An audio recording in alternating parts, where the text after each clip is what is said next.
Quel est votre premier souvenir de la guerre de 70? Le défilé de malheureux blessés, des soldats qui revenaient de la bataille de Bapaume. J'étais à Beauvais, une petite fille de 7 ans.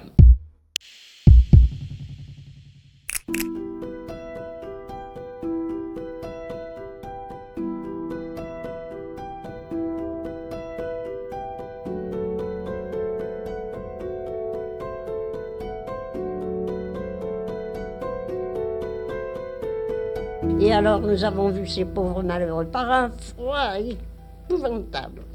Ils n'avaient ni chaussures, ni les trois quarts, pas de vêtements, la tête bandée, les bras en écharpe, jusqu'aux chevaux, qui étaient avec des pansements. Oui. Ma mère, en apprenant que ce défilé devait se faire, avait été chercher des draps un peu usagés et elle m'avait fait faire de la charpie pour les blessés. On entendait les cris des malheureux blessés, des mourants. J'avais eu des cauchemars, c'était épouvantable. On disait, les Allemands sont à 15 kilomètres. Et alors, qu'est-ce qu'on faisait?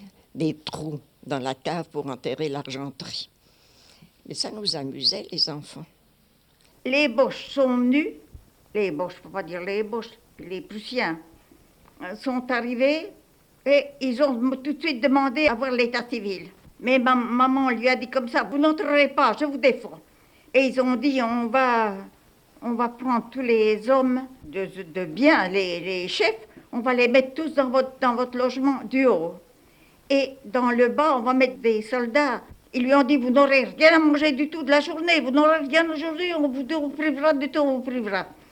Et maman lui a répondu, ben mon Dieu, on ne mangera pas, on ne va encore pas mourir pour ça. Il y a un jeune officier qui dit à maman, dites non, madame, nous allons danser une polka, nous amuser la nuit, comme vous voudrez, monsieur, qu'elle lui dit. Eh bien, allez, dansons.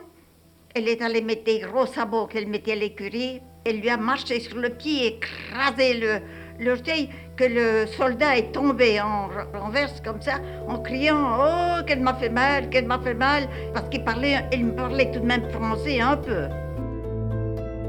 Les Allemands, ils sont arrivés et on en a eu à loger. Le premier était un de la Landwehr, comme dirait un père de famille. Et c'est à ce moment-là que mon père faisait sa première communion. Et on a entendu frapper à la salle à manger. Ce bonhomme entre et fait un discours en allemand que les enfants n'ont pas compris. Mon père l'a dit.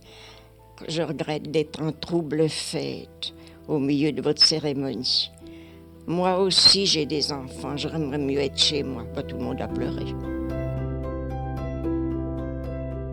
Si vous aviez vu le feu qu'il y avait tout le long du chemin, de la route jusqu'à la gare, tout ça c'était des feux, vous voyez, clairs comme de jour.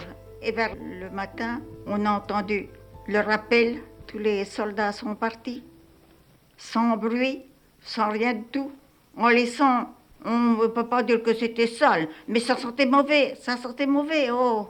Je sens toujours, vous êtes bien jeune et j'ai encore le goût dans le nez, si vous voyez. On a dû faire un gros massacre. Quand ils sont tous partis, il y avait à côté de Beauchâteau, qui y avait l'Exercel, il y avait une rivière de sang. Quand ils sont partis, ils ont évacué après l'armistice, Oui. j'ai vu un autre cortège. C'était des chiens qui tiraient des petites voitures grandes comme une brouette, quoi. Et ces petites voitures étaient remplies de pendules, de candélabres, de tableaux, de toutes sortes d'objets d'art qu'ils avaient raflés.